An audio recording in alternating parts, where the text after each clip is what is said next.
Okay, we might get started since just about everyone's here, I think. So thank you for coming today, both to everyone that's here in the room and also to our people that are watching on the live streaming. My name's Carla Jago. I'm the Group Executive Director for Assurance Audit in the ANAO. I'd like to begin by acknowledging the traditional owners of the land on which we meet today. I would also like to pay my respects to elders past and present. We acknowledge and respect that Aboriginal and Torres Strait Islander people are the first peoples and traditional custodians of this country. We pay our respects to elders both past and present and extend that respect to all Indigenous peoples across the nation. We acknowledge the rich and diverse cultures and the long histories of Aboriginal Australia and Torres Strait Islands. We understand the importance of maintaining these rich cultures and the continuing relationship with the land. Now, before we get into the main happenings of today, I'd just like to run through some logistics. So, exits, you go back out through the door you came through, and then we'll follow the directions of hotel staff if there is an emergency. Bathrooms are also located out and around the corner, and our break, when we have it, will also be out in that area out the door. As I mentioned at the start, the presentation is being live streamed. So if you have a question, and we'd encourage you to ask questions, can you put up your hand so we can get a microphone to you? That way the people that are watching on live streaming will hear both the question and the answer. Can you also just make sure your phone's on silent if you haven't done that already?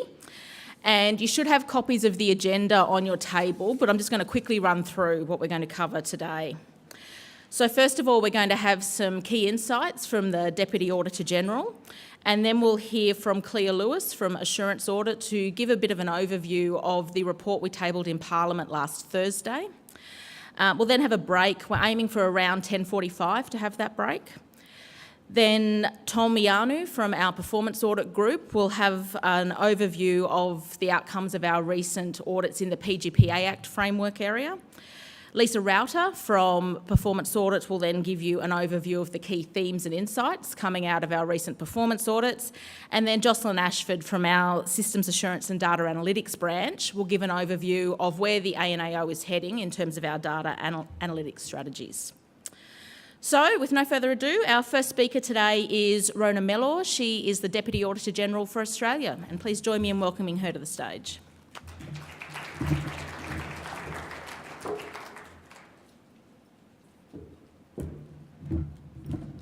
So, good morning, and thank you at this time of the year making the time to come. I know you'll all be busy. What I wanted to do today was give you some sort of overview insights about the work of the ANO, some of the things that we're seeing. That'll be enriched by the other speakers, and I do see it as an opportunity for you to seek further information, ask questions, make connections if that's what you need. Welcome also to those that are watching and participating from afar. I thought I'd start with just a few things that are happening in the Australian National Audit Office, some of which are familiar, some of which may be new to you. Today you'll hear from Jocelyn Ashford, who is the group leader of a new group in the Audit Office, which is Systems Assurance and Data Analytics. What we've done in setting up this group is built on some capability that we already had, as you know, in IT auditing and cyber auditing. But looking around the world at our colleagues in other countries and looking at our colleagues in other jurisdictions and our colleagues in the private sector, and what you're doing, we've decided we need to invest a little bit more in more automated approaches to some parts of auditing, more opportunity to look at data fresh, and also the opportunity to get data from agencies more quickly to create efficiency for you and for us. So Jocelyn will give you an overview of that. This is new space. What we notice in some organisations, some public sector entities that audit like us, is that some of them have used this sort of process to go up more a management consulting sort of arm. That's not the direction that we're taking. You'll have seen it in the private sector where data analytics is talked about, it's sexy, everyone seems to be doing it as a value-add product. For us, it's not a value-add additional product, but a value-add within the work that we do. So as you engage with us, you'll see us more and more looking for data sets that we can actually use to enhance the auditing process, not to change what our product set is. So Jocelyn will speak a bit more about that. We're quite excited as auditors, as excited as auditors get, I suppose, about some fresh opportunity to leverage some of the things that you're doing. A lot of you are looking at your own data management, your data structures, your governance, and if we can leverage off that to create efficiency for you, that's something that we'll be looking at. New IT contract for us. We've gone through the quagmire of procedures and bureaucracy involved in setting up new IT. For us, it's not just the contract. It's about how we can modernise our work and our workforce. As you know, from your perspective, our auditors are guests in your organisation for a long time. Most of our audit work is done remotely. We sort of bring people home to write reports and whatnot. And we've looked at our current IT and said, well, that's pretty 1990s. It's time for us to refresh. So we'll enter into a new IT contract very soon. And we're going through some of the similar things that your organisations might. Achieving, the best cyber security, achieving the best remote access, achieving the flexibility for our staff, exploring cloud, some of the challenges that you all have. I don't see it as changing anything for you. You just might have more guests more often because they can. Likewise, another journey that we're on that many of you will have gone through is refreshing our accommodation. In our case, we'll be staying in the current location in Canberra in Barton. If you walk into our building, you'll see it's, very 1980s, lots of walls and lots of paper. And part of that refreshment of our accommodation is an opportunity to tie in the new IT ways of working with new ways of working for our staff. So we're going through all of the same things that many of you are going through, consulting with staff. In our case, how do we achieve a modern, flexible environment for our staff, which will be a lot smaller. We're implementing the new product rules very quickly. That's also enhances productivity. What we know is at the moment everyone sits at one desk, everyone sits behind one screen. That's not the way we think we can work, and so we're looking for new ways of doing that. New approach to audit insights. So from 1 July this year, we will no longer have any better practice guides. This was a journey we've been on for a couple of years. The Belcher review recommended that the Auditor-General vacate this space. We agreed with that view. The risk for us in putting out better practice guides was that we had potentially, and in the views of some, started to set the standards against which we audit. We don't think that's the right place for us to be. We know that there's a gap for people, some of which has been very, very ably filled by the rules framework and guidance that's put out by the Department of Finance. And of course we continue to work with the Department of Finance on the RMGs and the guidance that comes out. There is still a gap, and that's the better practice guides were a way for us to say to you and the sector, look, we're spotting this a lot, here's a way of being better at it. And so we've introduced 2 new sort of products. One is quarterly, which is a wrap-up of all of the audit work that we've done in that quarter, and the Auditor-General will pick out some key areas. And Lisa Router, the Head of Performance Audit, will talk to you about some of what those key areas are. The second product is what we call, as bureaucrats, an ad hoc product, that from time to time the Auditor-General sees something that he thinks that the sector should know about, and we put out an additional product, if you like, throughout the year. Those are available on our website. They're fairly new. They do draw from audits, so they tend to point back to, and they will actually mention the audits.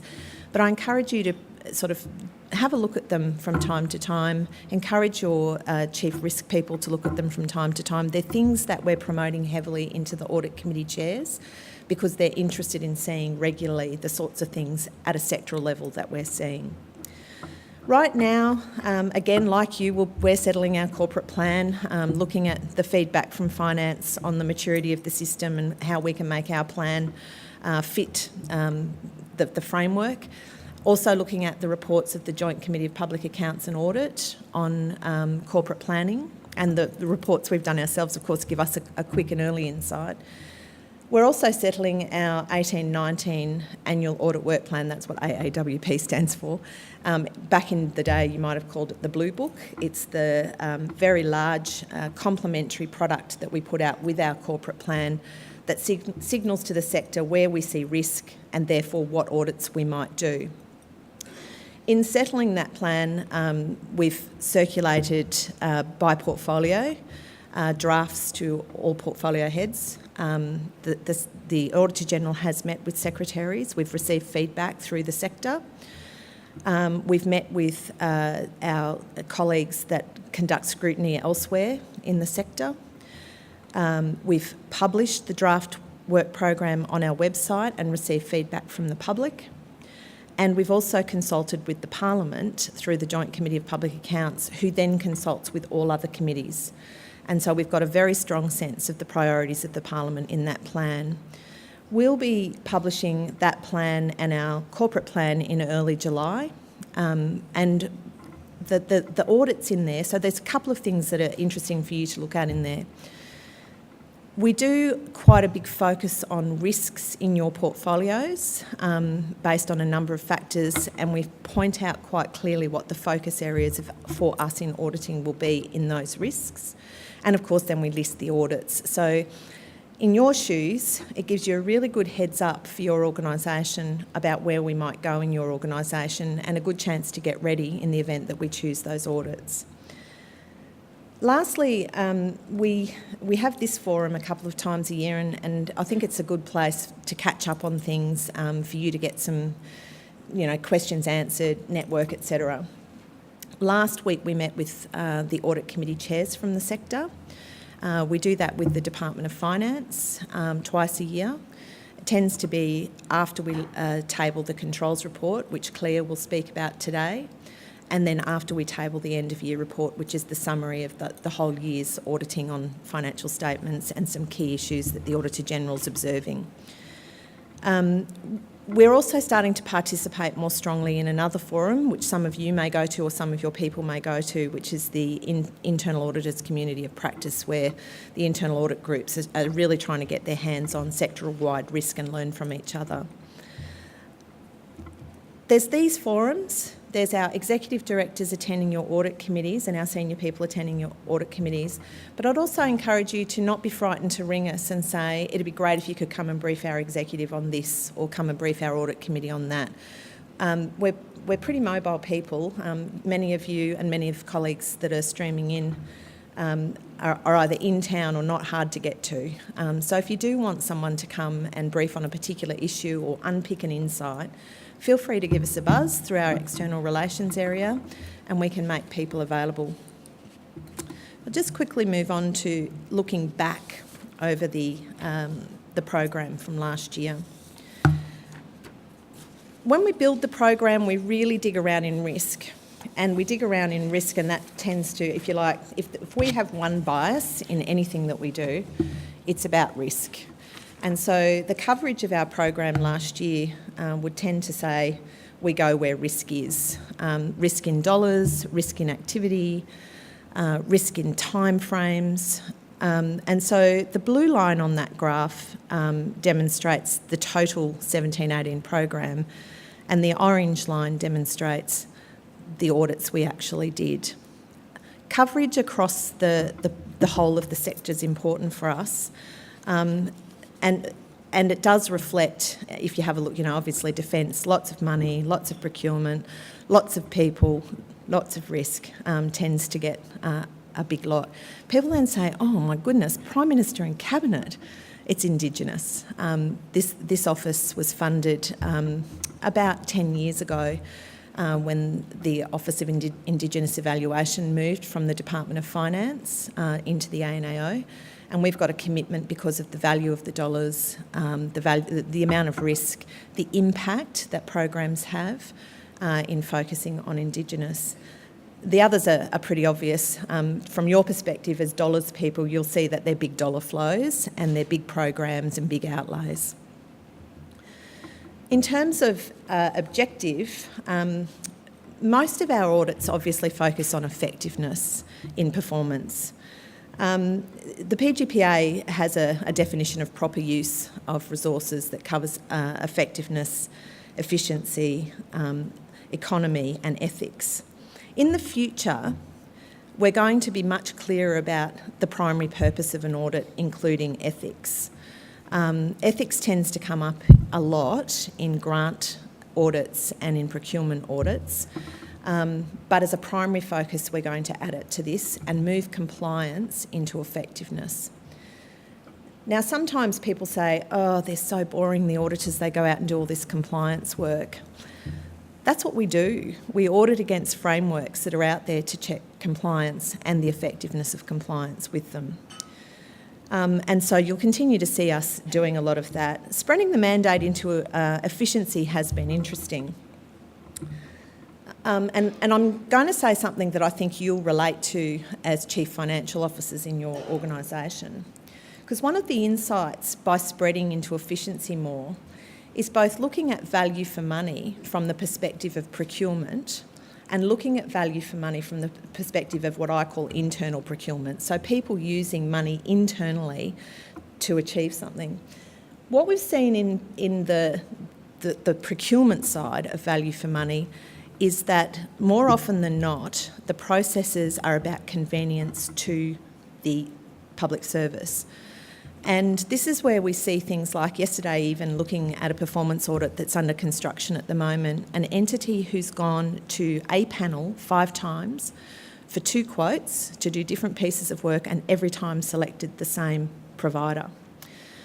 Because it's easy. It's not breaking the rules, but it's making it easy for the public service rather than really digging into competition and value for money. The same thing seems to happen inside. So when we've done efficiency audits this year in looking at production chains within a department or an agency, people really don't know what the input costs of their work is. So when they come, you'll be going through it right now, it's building up your internal budgets, and you'll have these FASs and deputies saying you definitely have to not touch this, not touch that. We're moving into a space where we will question the input costs of things and whether people know it and whether they're monitoring it. So it's a new space for us. We've developed some new methodology. We've tested it. We've tested it both in the general public sector and in corporates, and it's robust. But it is sending a signal to us that the budget holders really don't know what the costs are of what they're doing. And it's a leverage point for you, particularly when your chief executive says, oh, we want to push the budget around a bit here, and you get these powerful, influential people in your organisations. I used to do it. You're not touching that, CFO. But they don't know exactly what the cost is. So push them a bit harder on that, I think. The themes across our work, program compliance picks up procurement in this. Again, the blue line, what we proposed to look at, the orange line, what we did. We're pretty comfortable when the lines look similar because it means we are then batching or picking audits off our list that fit where we think risk is.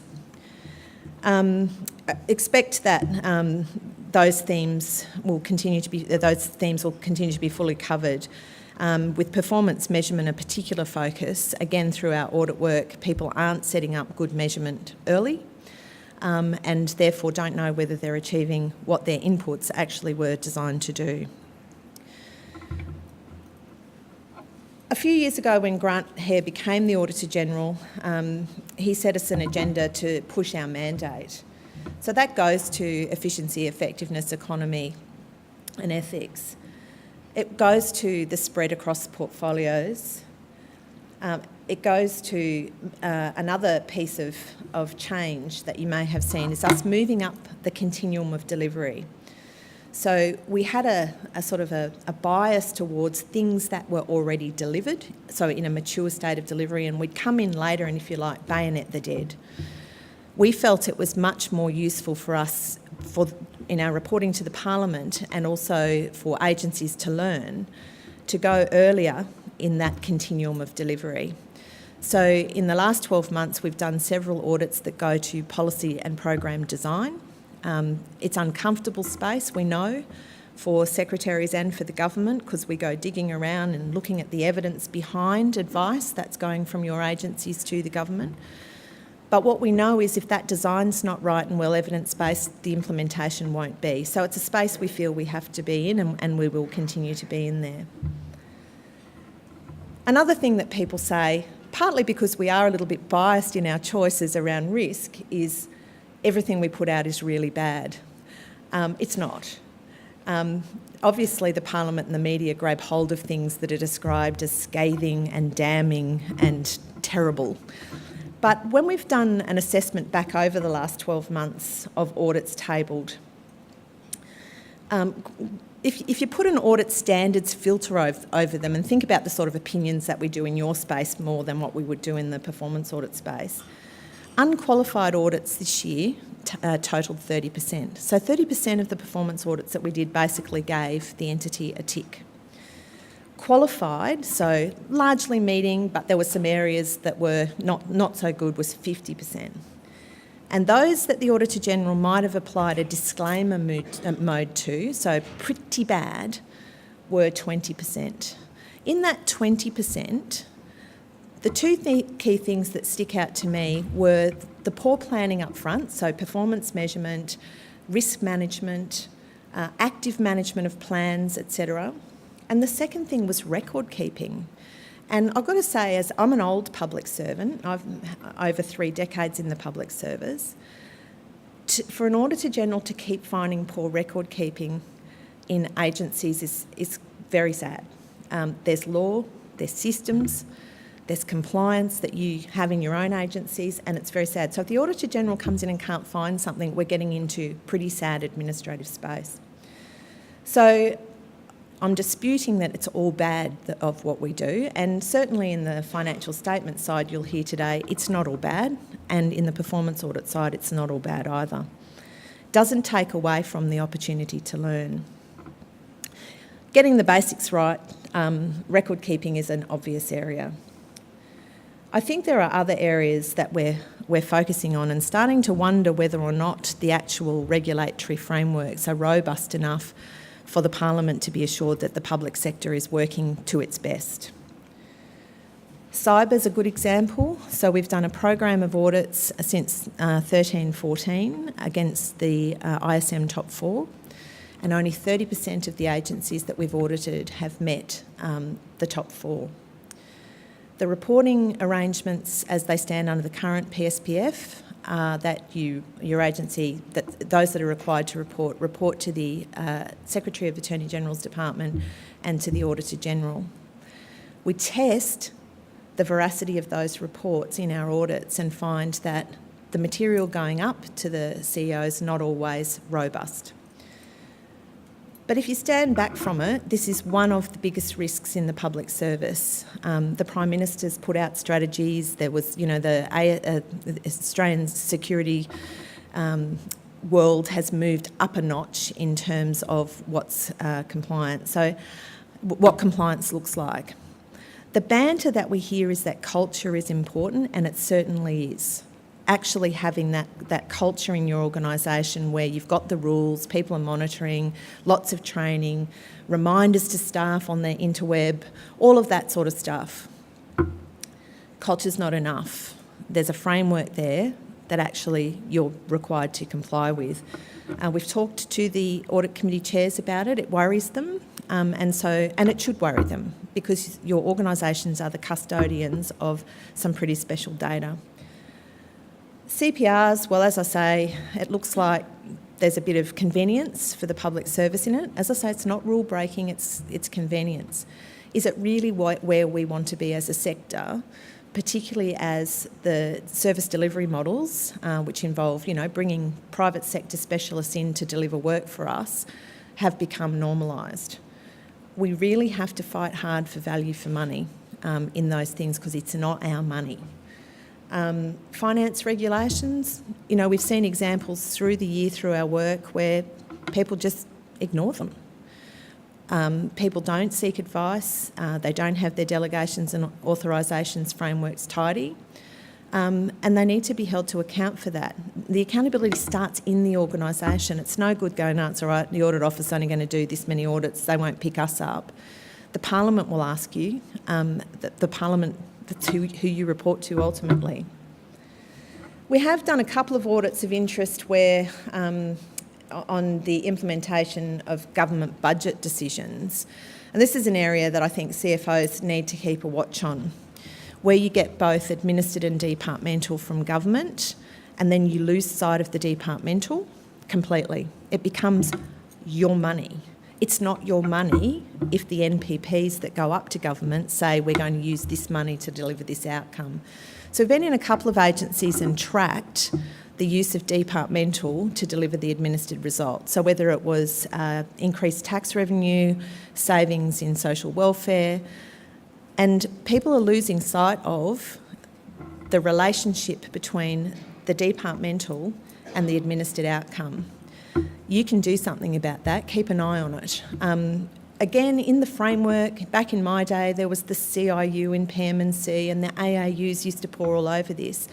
They're not, because the PGPA Act says the accountability is with the accountable authority.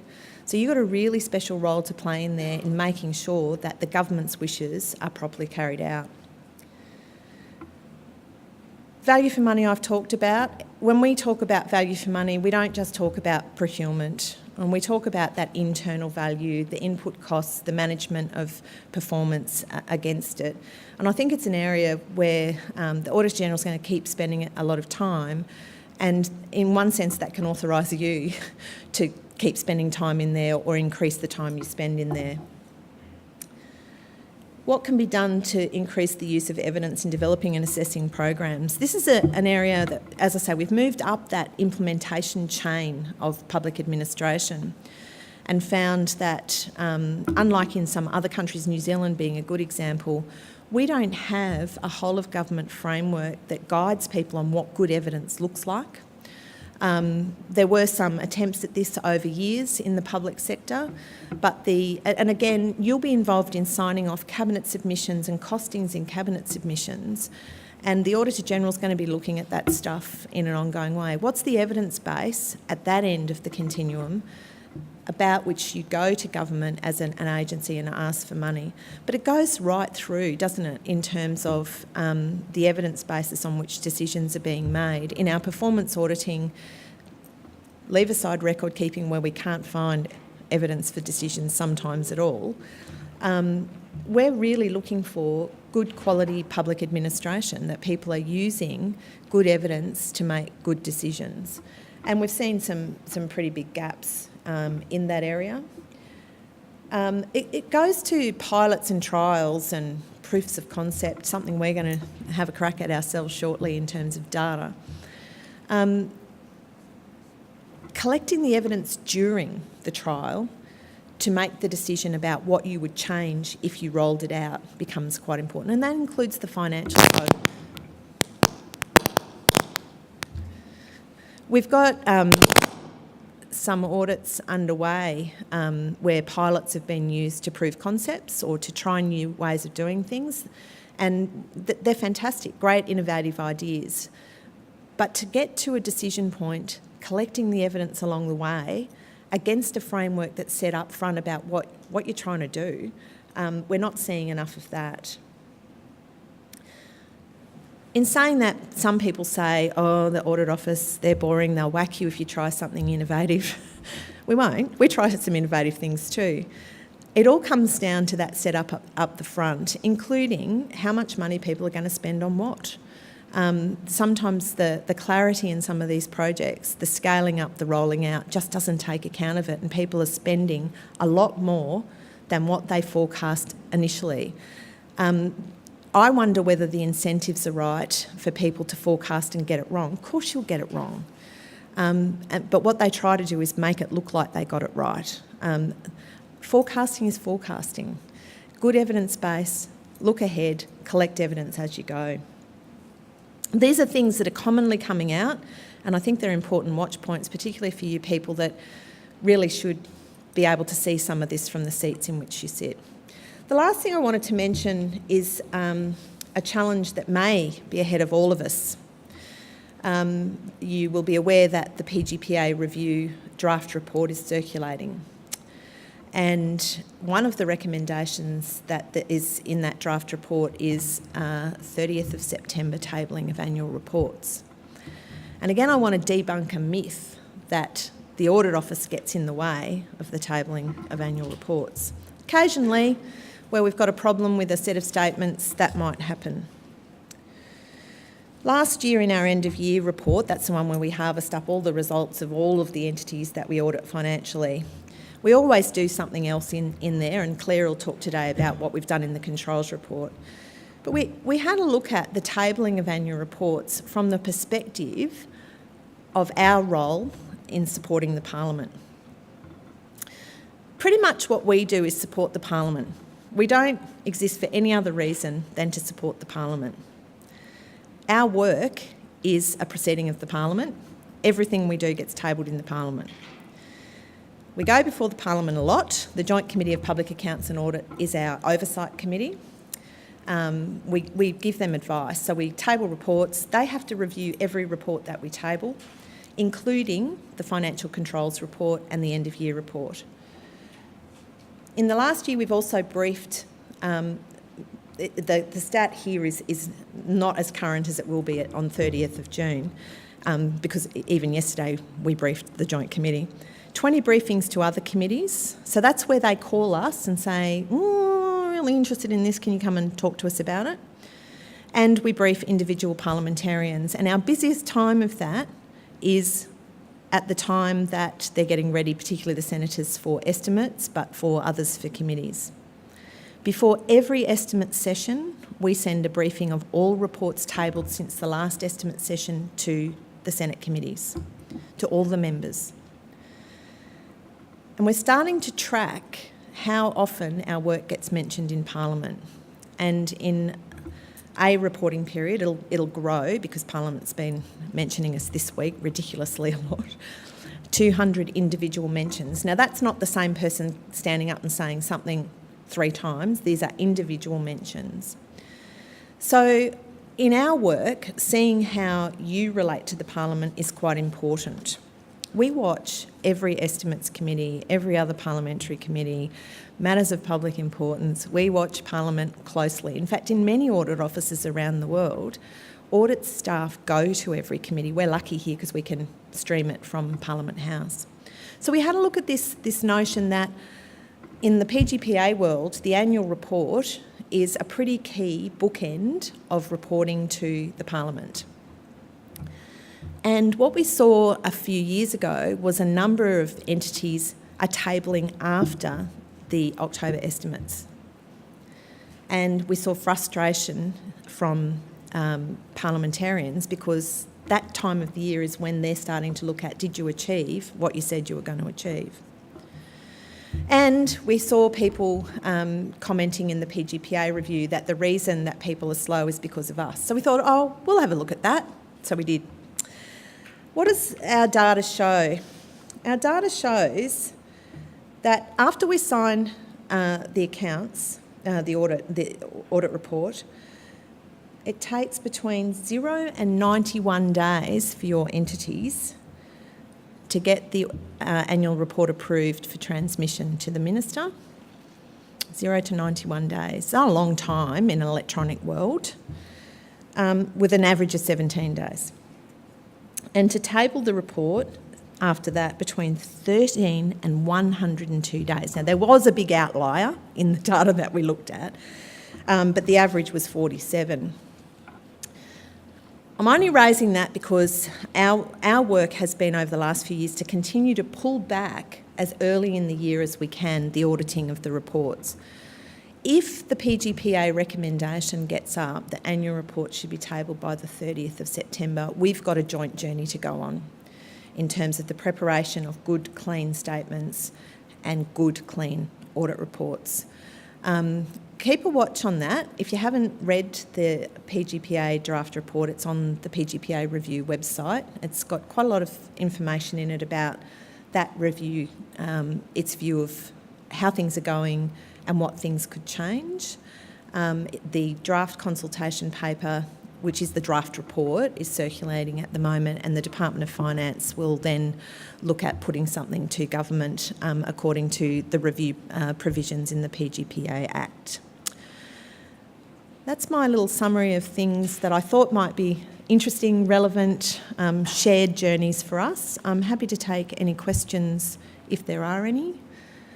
If there are not, I might introduce Claire Lewis, who's an Executive Director from our Assurance Audit Group, who has been responsible for compiling our interim report to Parliament on the way you're managing controls. So, Claire, thank you.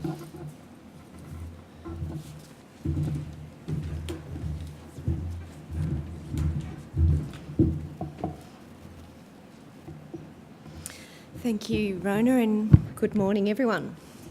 So this presentation is going to provide you with an overview of the recent report that we tabled in Parliament. It was tabled last Thursday, the 14th of June. The report is, as Rona's mentioned, our controls report, which reports on our interim results of audits for 2017 of significant government entities. It's the first of two financial statement reports that we table in Parliament annually. The second is the year-end report, or end-of-year report, which Rona also referred to, and that report summarises the results of all our financial statements audits, as well as the results of the whole of government CFS.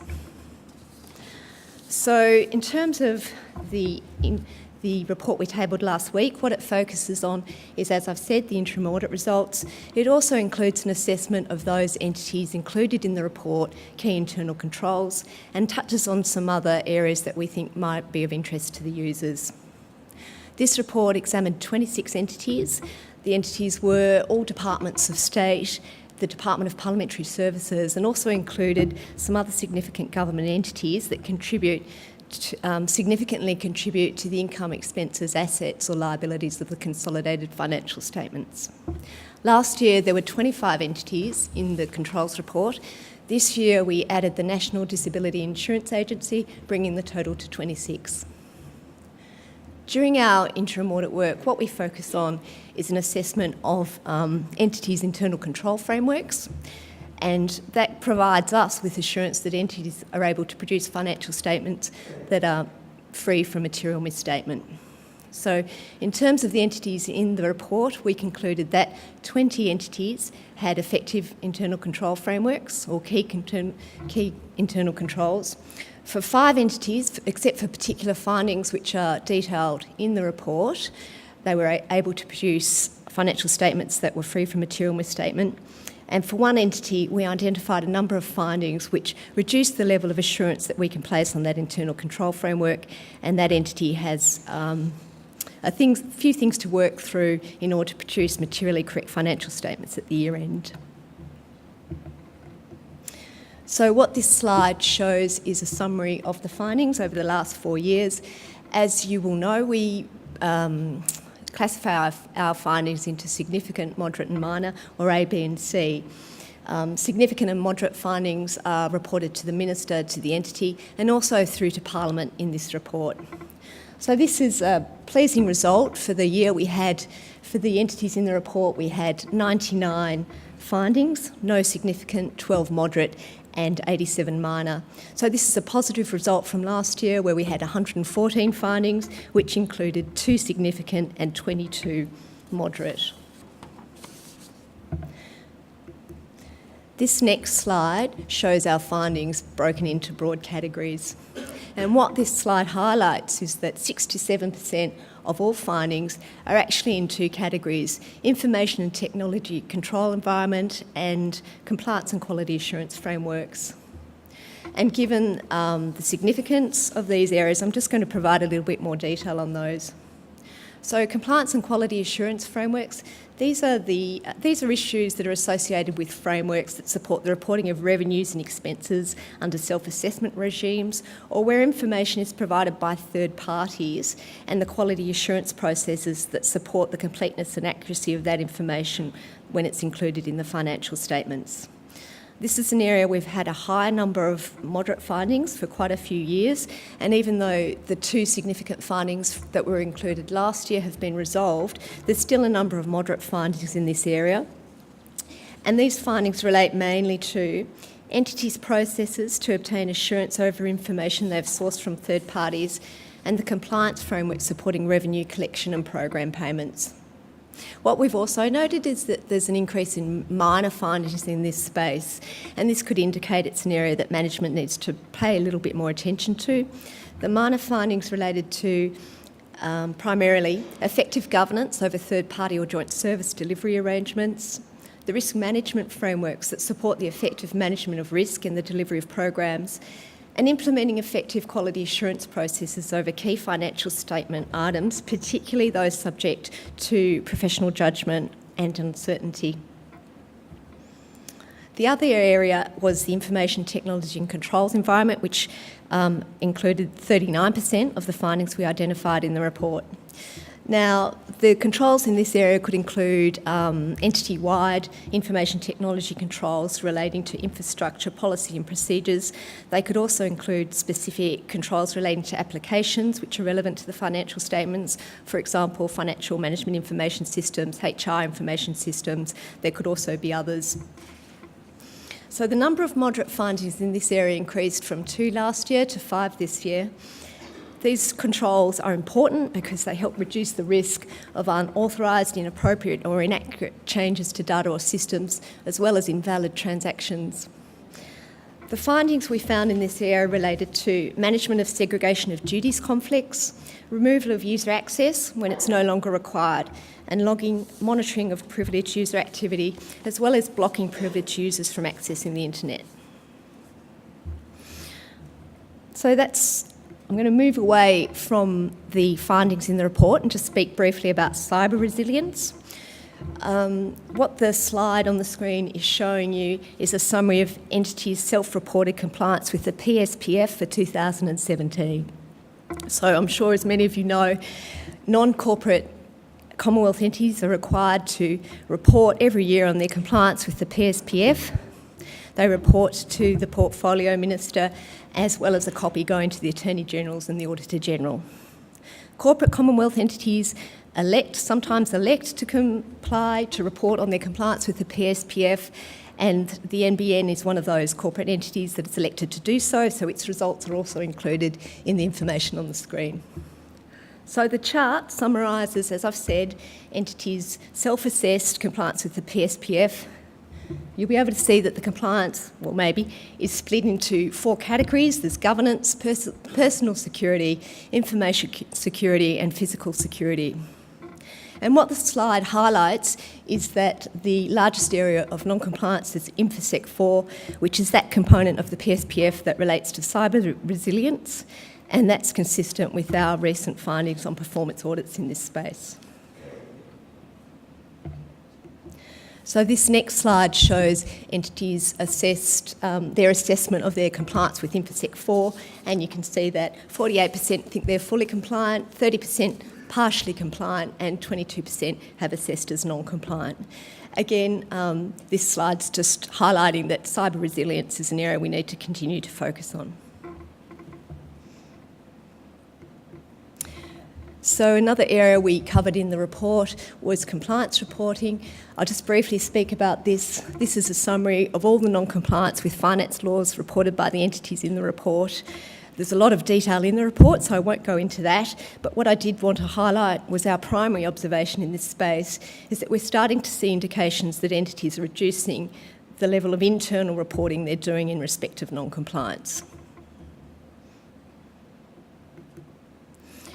The next slide is a new section in the report on gifts and benefits. So this is the first time we've looked at gifts and benefits, and what we did was review the policies and procedures of all the entities in the report. We did this because we felt that this is an area of interest, it's potential for conflict of interest, and we're interested in how entities are managing the risks in this space. What we found was that all entities had a gifts and benefits policy. We also found there was no detailed guidance available to entities as to what should be covered by that policy, and so it was pretty much up to entities to determine what was appropriate for them. We found there were no requirements issued as to how gifts and benefits should be monitored or what should be reported.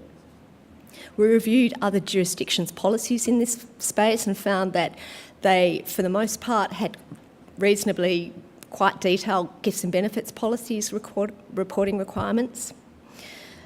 For the entities that we reviewed, we found that they all had a published gifts and benefits policy that's available to staff on the intranet.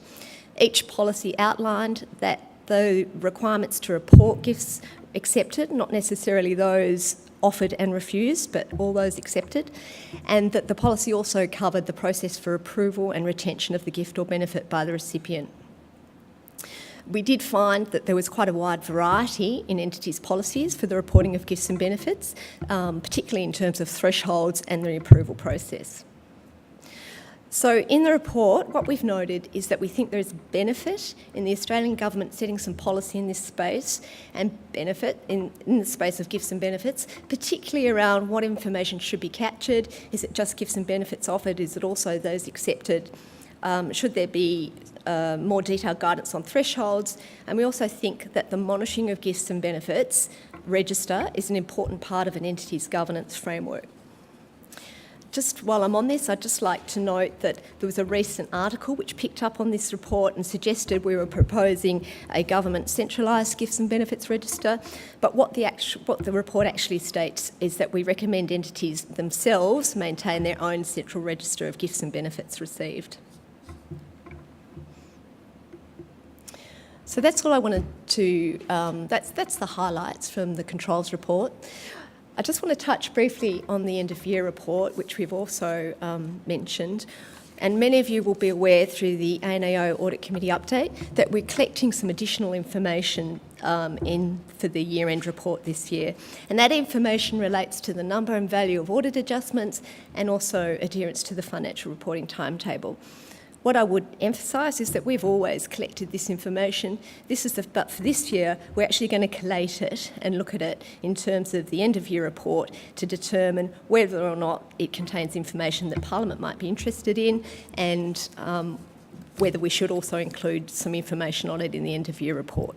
We haven't yet reached any decision on that. Happy to take any questions.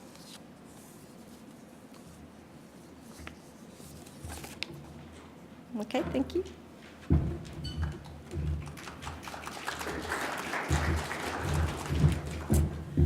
So we might now have a quick break for morning tea. If I could ask that everyone's back here ready for an 11:15 restart, that would be great. Thank you.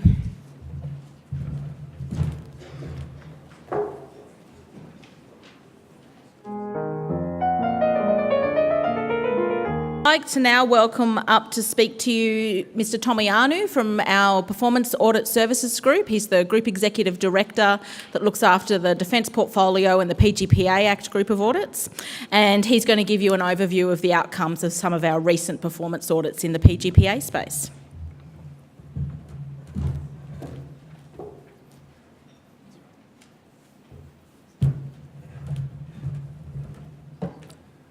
Thanks, Carla. Good morning, everybody. Oh, it's afternoon now, I suppose. No, it's not. All right. Got it. All right, so we've now conducted 3 audits of corporate planning and 2 audits of entities' preparation of annual performance statements. And this audit series has reviewed the implementation by 23 entities of key parts of the Enhanced Commonwealth Performance Framework introduced by the PGP Act and the rule. And we thought we'd just summarise some of the high-level findings from that, from the 2 most recent audits. So the most recent audit of corporate plans was released in April 18. And it basically concluded that 4 of the selected entities were, that the 4 selected entities were at different levels of maturity in implementing the corporate planning requirements introduced in 2015, and that there remains scope for improvement in a range of areas. It's interesting to note here that we decided to make some recommendations in this most recent audit, which is something we'd not done previously, relying primarily on key learnings and sort of trying to disseminate better practice. So the five recommendations basically were directed to suggesting that entities comply with the mandatory requirements of the PGPA rule by ensuring that each of the 4 mandatory sections of the plan specifically address the 4 reporting periods covered by the plan. This has been an issue that's been a bit of a perennial in the corporate plans series of audit.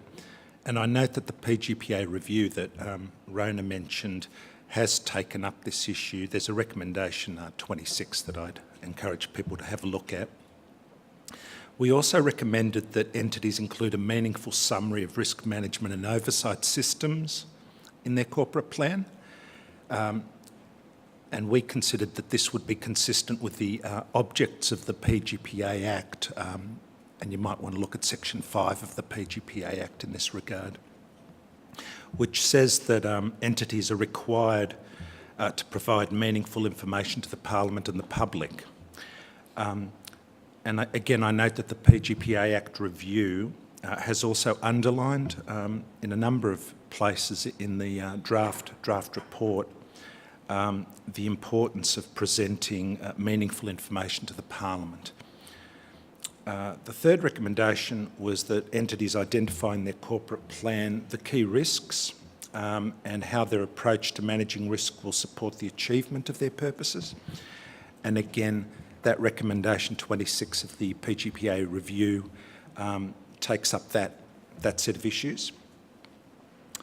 We recommended that entities review the reliability and completeness of performance indicators as a basis for providing a meaningful performance story in their performance statements. And we also recommended that those entities that had not as yet done so establish the corporate plan as their primary planning document to provide a firmer basis for reporting to Parliament in the annual performance statement. And I'll just show you a little consolidated table here of how we've assessed the 17 entities that have been subject to this corporate plans series of audits and how they've performed. At the time of the audit, of course, things may have changed, against that basic requirement that the corporate plan be the primary planning document. And I'll just note that at the time of the relevant audit, 5 out of 17 had actually done so. Obviously, this indicates that some more active attention is required, certainly by some entities, to embed the corporate plan as the primary planning document. So this was the third year that entities have been required to produce these corporate plans under the enhanced framework.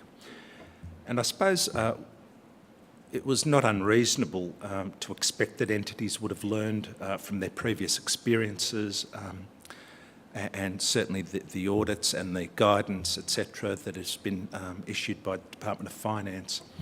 And I'll just reiterate again our expectations.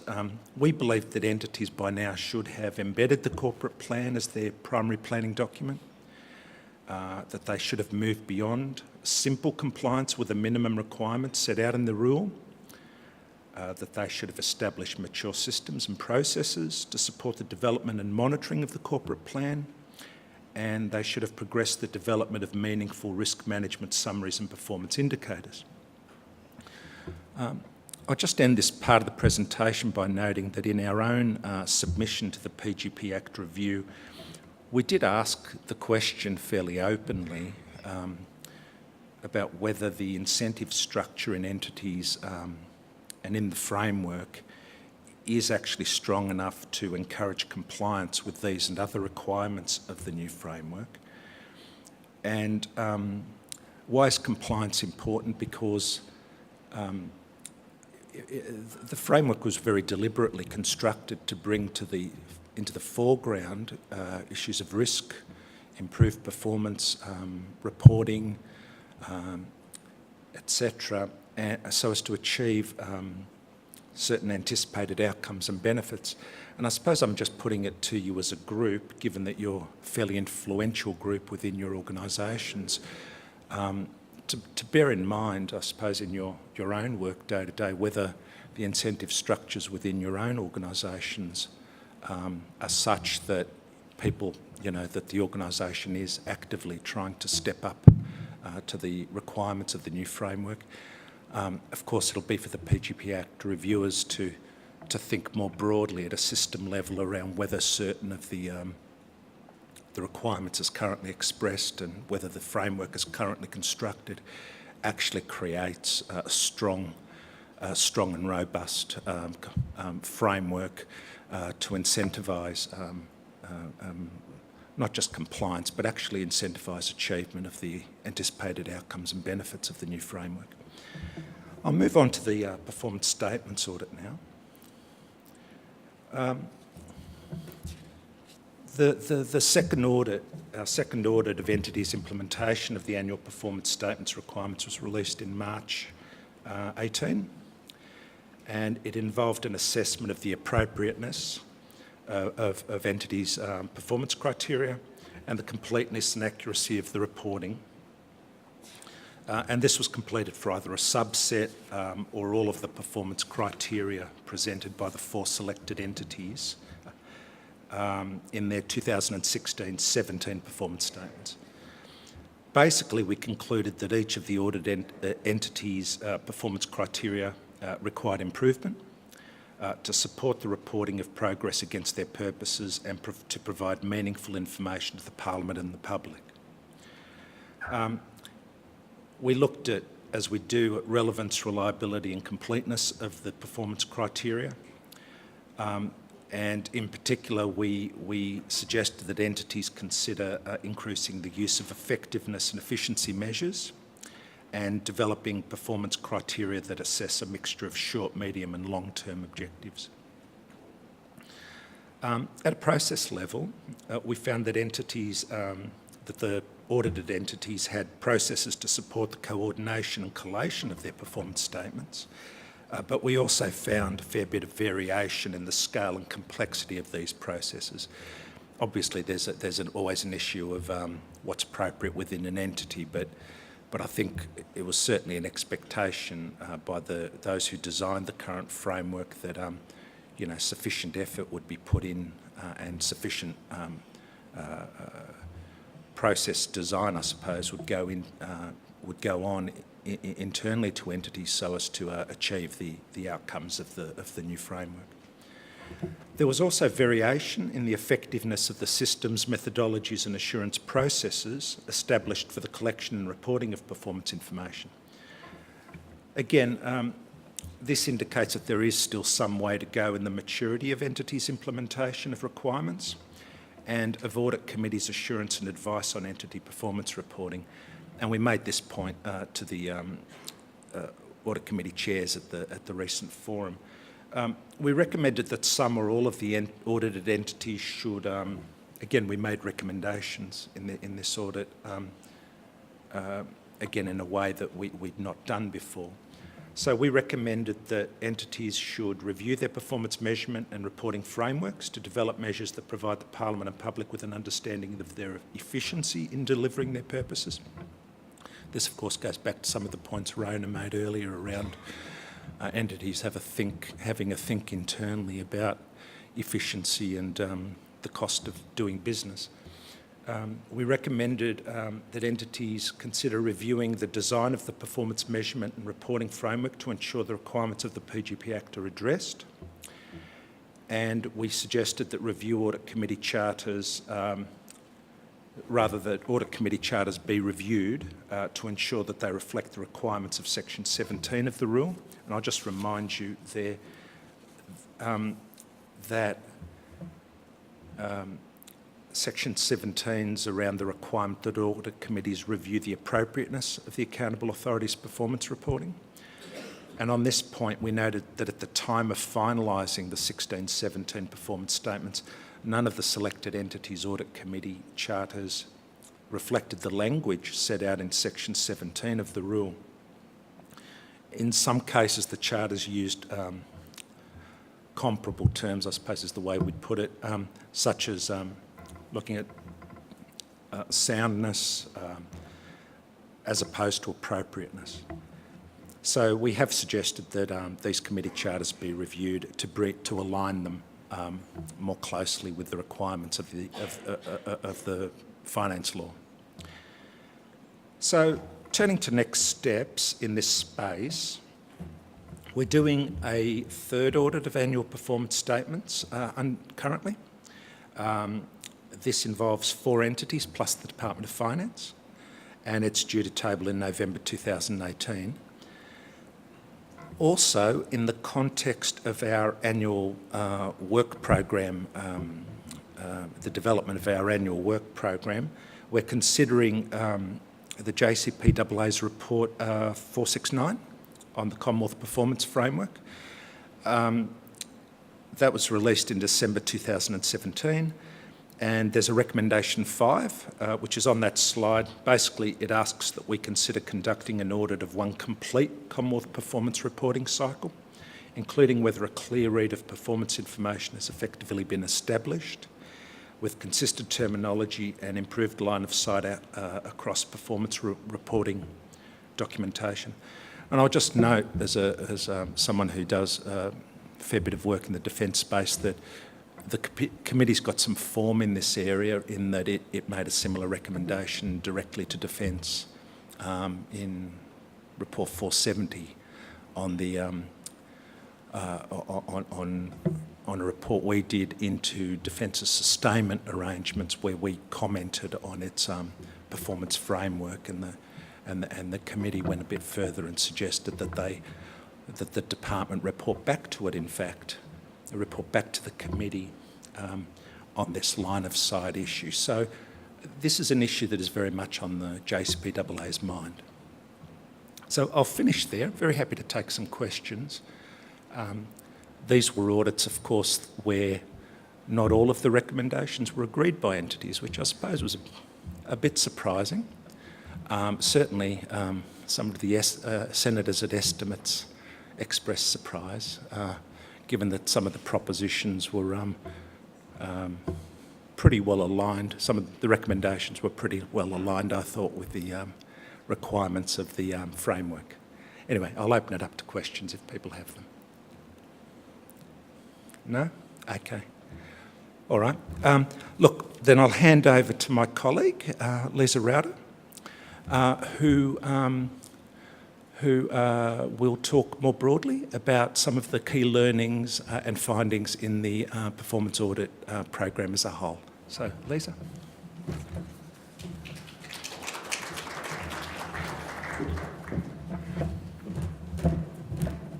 Thanks, Tom. Okay, so I'm going to just give you a bit of an overview of some of the insights that we've had from the audits that we've conducted over the last year. At the last ANAO CFO Forum, we spoke about the introduction of the ANAO's Insights product, a quarterly publication that was really designed to share a summary of the lessons learned that we pull out of each audit. And those issues that I think we think are not just relevant to the audit entity, but relevant to the public sector as a whole, and we try to pull those out and bring some attention to that. So each quarter, the ANAO tables between 8 and 16 audits a quarter, so about an average of 12, bringing us to the 48, which is our annual target. That many audits gives us a pretty broad cross-section of themes, which tend to reveal pretty common findings, both positive findings and areas for improvement.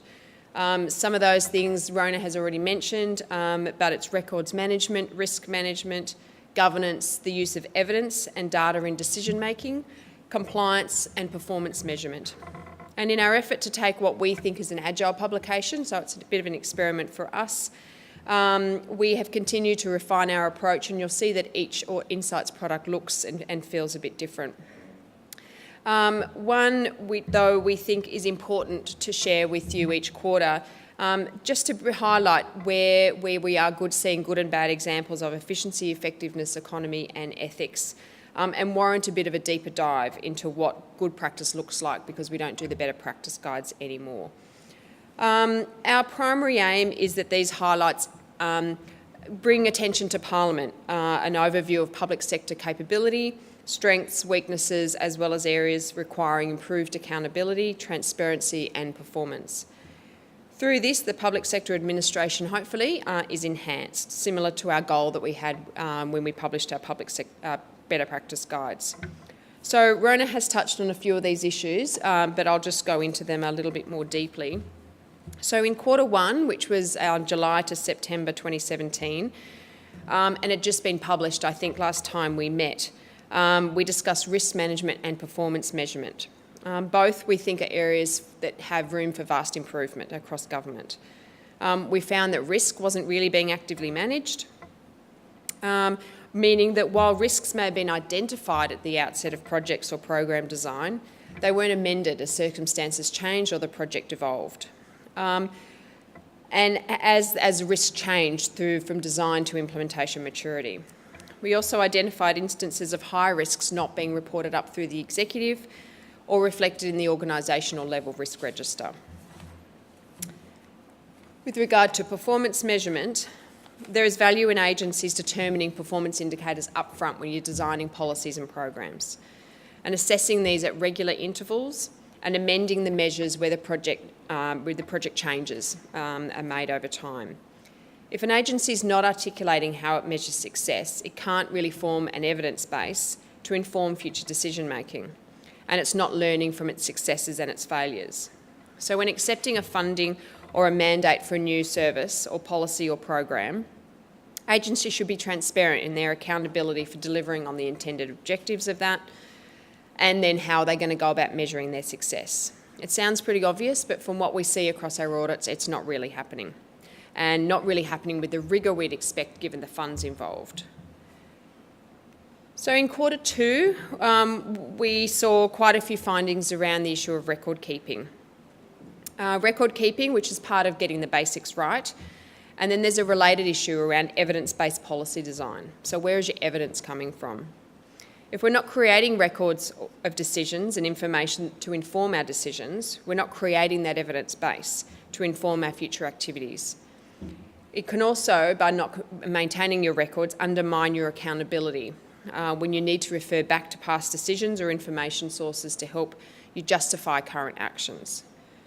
Agencies have invested millions of dollars in electronic document management systems, and yet records are still being really hard to find or not being able to find at all.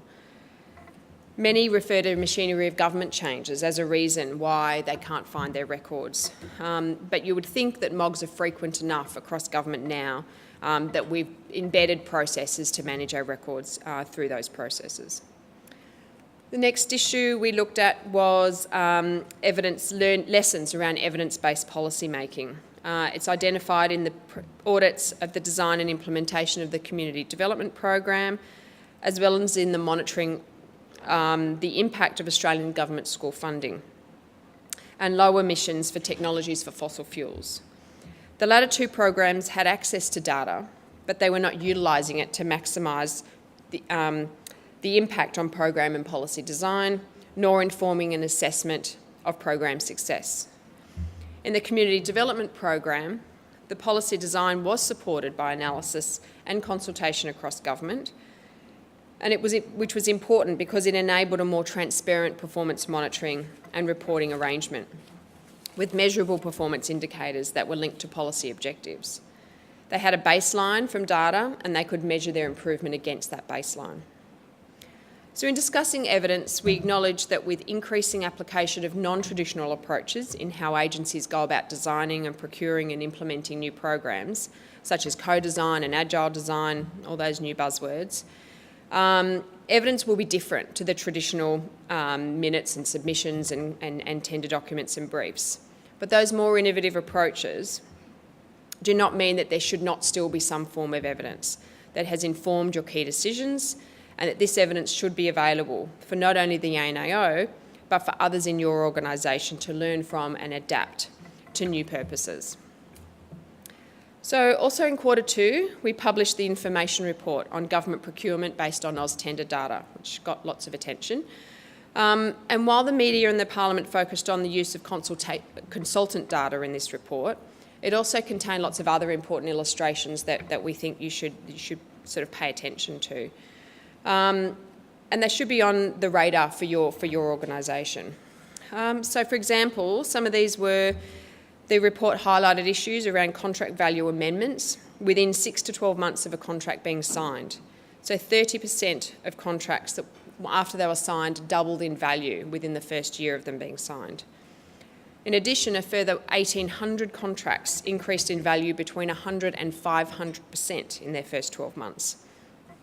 Another issue was that contracts of less than 1 month duration, signed in the month of June, were 2.5 times higher than the average over the rest of the year. There were also much higher numbers of contracts with value just under 80,000 than just over. And only 30% of procurements were put out to market tender. Where agencies had used panel arrangements, many had over 80% of their contracts going to the top 20% of suppliers from that panel. So issues like these didn't really come out in the media or the parliamentary discussions, but they have informed our 2018 audit work program, which most of you would have seen through our through our consultation period. Okay, our most recent insights product was from Q3, where we focused on knowing your market. We found that audits from the Australian Electoral Commission, Defence and Department of Communications, where major procurements showed that were worth an upfront investment in time and resources to really understand what you're buying, who you're buying it from, so what does your market look like, what your options are, who your likely suppliers are, and then undertaking an open market competitive process. If you invest in understanding these things or knowing your market, entities we found were more likely to deliver value for money for taxpayers, and a solution that does not cost them more than expected over time, and can be adapted to changing needs or changing environment over time. Q3 also saw us evolve our insights product from a report with explanatory slides to an interview with audit images, which helps tell the story of why these findings are important to efficiency, effectiveness and economy. But they also help tell the story of the auditor, the interesting things we get involved in and see across Australia. We continue to experiment with our approach with the Insights product, and we're always welcoming of any ideas you might have as to how we better communicate those messages to the Parliament and your organisations. So I encourage you to look out for the Q4 Insights product, which we hope will come out in the first or second week of July, soon after we publish our 2018-19 audit work plan again around the very early week of July. Any questions? You're a quiet bunch today.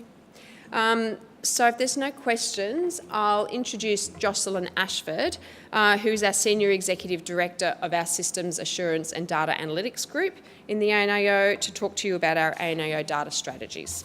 Thanks.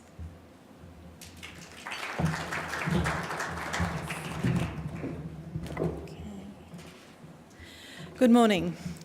The last time I spoke to the CFO Forum, which is back in December, we had just established the Systems Assurance and Data Analytics Group.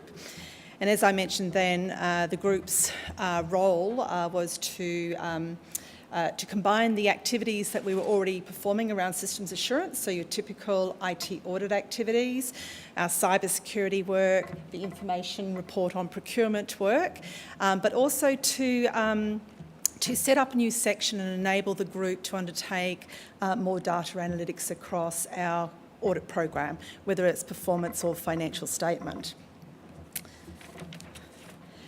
Since then, in March, we've developed our strategy on data analytics, and it's been developed in response to a number of drivers.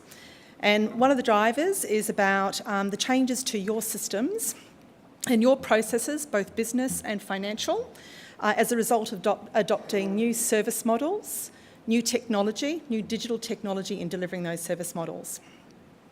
It's also about our need as the Audit Office in, like everyone else, looking for new ways to use digital technology to deliver efficiencies in how we audit. As you modernise and transform your services, we too have to modernise and transform. Not only do we have to get across what you're doing, but we also have to have a higher level of skill and capability within our group as well. As Rona mentioned, this is occurring across both the public and private sectors in terms of the audit profession, both nationally and internationally. The profession is using smart technology to automate the audit process. Simply put, our focus on data analytics is about amplifying the audit approach by efficiently and effectively collecting financial data and using technology to discover and gain insights into higher risk areas in your financial statements, in the first point, and to automate the testing of manual and often intensive manual audit procedures to more effectively get the work done. The key message to you as CFOs is that our audit approach is not changing. Okay? The audit approach remains focused on risk and on designing appropriate audit procedures. It's about testing and gaining evidence for our audit opinion and recommendations. It's all about, in the financial statement area, about assurance over the financial statements and your disclosures. Over the next 6 months, the data analytics team is focused on 3 main activities relating to people, technology and audit process. The first one is our capability, our data literacy and our data analytics team. This activity is about defining and baselining the level of data literacy skills across all field auditors, whether they're performance or financial statement, and also specifically within the SADA group, it's about our Centre of Excellence, our data analytics team. It's about supporting with digital skills the auditors now and into the future with appropriate learning and development programs. The second activity is our data analytics tool assessment. We already have a number of data analytics tools. A number of you would have been exposed to SAP Assure, which is one we typically run across Commonwealth entities. We're currently reviewing our existing suite of tools, and we're now looking at contemporary tools in the market that both you use in your own activities, but also about what our private sector colleagues and public sector colleagues are using to better improve the process. It's about building a new enterprise suite that's going to take us into the future. As I mentioned, what we're also looking at is the tools that you use. So we're actually mapping the tools that we're aware of that you use in your financial statement work. We're looking at what data analytics activities that you do as a business, and we're looking to leverage off what tools you already have in place. Our third activity, which is probably going to impact on you more in the next 6 to 12 months, is focused on our data analytics pilot, and it's around procurement. It's a proof of concept. The objective of the pilot is to use the technology to automate manual audit processes, as I said, and to enable the auditors to quickly gain insights into your transactional data. It's focused on high-risk areas from an audit perspective, and it's across the complete population of procurement data. So what does this mean? Let me paint a scene. Let me paint a scene that is probably very typical to you, and that your staff have no doubt experienced. The auditors are in. I know you're thrilled. Okay? They're doing walkthrough of processes. They're back, they've requested contracts, GLs, transaction listings, reports from here, reports from there. They've asked it in Excel format or CSV. The file sizes are large. So this is a typical scenario that I know that all of you have experienced. There's a lot of them in, asking your staff a lot of questions. What you often don't see is what they do with that data and information. So they gather it like pack rats, take it back to the office, they cleanse it, they manipulate it, they cross-compare, they match, they synthesise it. And it's all about gaining audit assurance and audit evidence. It all takes time, it's all very manual. This is before they even get to testing it. So what the pilot is all about is looking at and implementing the most efficient ways that we can gather that data and use technology such as dashboards or tools to quickly reflect that financial data to the auditors so that they can target their audit procedures and can automate testing. So what we're hoping is it reduces our footprint within our audits, but also our footprint in your organisations. So it is about using modern visualisation tools to provide intel and insight for the auditor to design new audit procedures or current audit procedures. So where did the financial transactions go through the process? Are they as management expected? Are they as we expected when we did their walkthroughs? What insight can we gain about the accounts, the transactions, the postings, the GLs? Can we do all that mapping faster?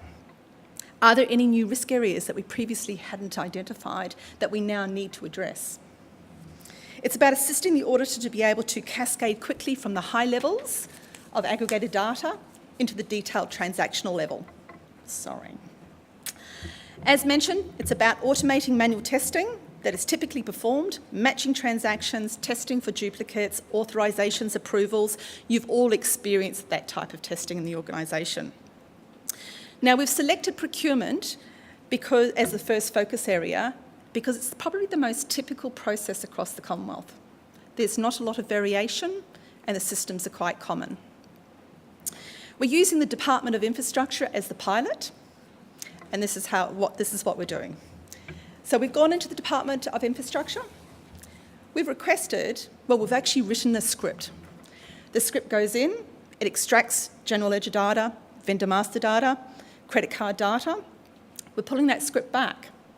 We're then designing a tool that highlights what's happened to those transactions. It maps the process flow, and it actually applies testing against those transactions. So when you think about it from an audit perspective, it's shortening our time to be able to get across the financial transactions, but also to more effectively gather that intel faster so that we can complete our work faster. So it's a bit of an exciting time, a little bit of innovation in the office, and hopefully the biggest benefit for you is a reduced footprint. So procurement is not the last. As I said, we're starting with the Department of Infrastructure. Once we mature the process, then we will be rolling it out, procurement across the Commonwealth, across our Commonwealth entities that we audit. What we will then be looking at is what's our plan for other target areas such as grants or HR. So the same process will be undertaken. And again, the whole driver is about how can we gather and test data more efficiently and effectively. That's the end of my presentation. Did anyone have any questions in terms of data analytics?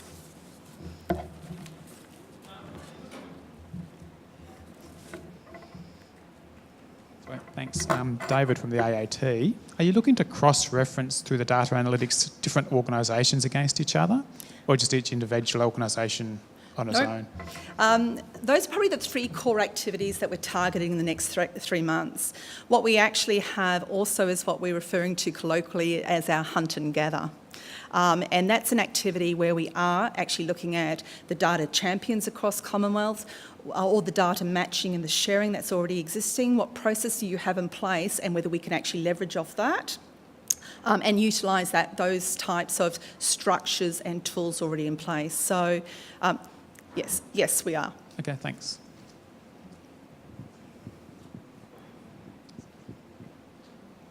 Sorry, mine's more a comment rather than a question. I'm sure data analytics is extraordinarily sexy, but in terms of financial statements audit, I think there's a real danger that you'll get further and further divorced from actually understanding businesses. And I know it's the public sector rather than the private sector, but there's still a requirement to understand the business rather than just doing data analytics. And you sitting in an office back at the ANAO doesn't actually promote and assist that understanding of how the business actually operates. So let me be very clear. The auditors will be back in. We're not going away. This is really about the most efficient and effective way that our auditors are. And the reason there will still be there's still a requirement to understand the business. There's still a requirement to have discussions in quite a bit of detail about the processes that have undertaken. So we still need to understand how transactions are initiated, how that fits into the context of business. So I suppose what I'm really focusing on at the moment is a very small part of the audit process, and it really is just about automating existing processes.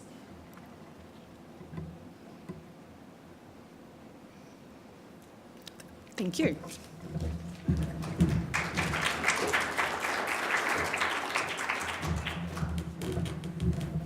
Okay, well that brings us to the end of our speakers for today. We do have a little bit of time though before close if there are any questions you've thought of that you didn't ask during the presentations, or questions on things that we didn't cover in the presentations that you'd like to know about.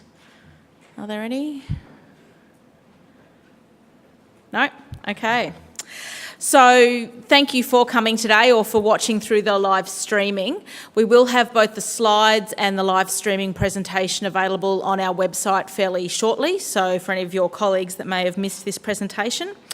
And just a reminder, Rona mentioned at the beginning, we're always happy to come and give briefings on particular topics, and just from a financial statement perspective as well, you've got your regular daily interaction with your engagement executive who also attends your audit committees, but I'm also here. If you've got any concerns, please feel free to contact me directly on any concerns you've got with the audit process.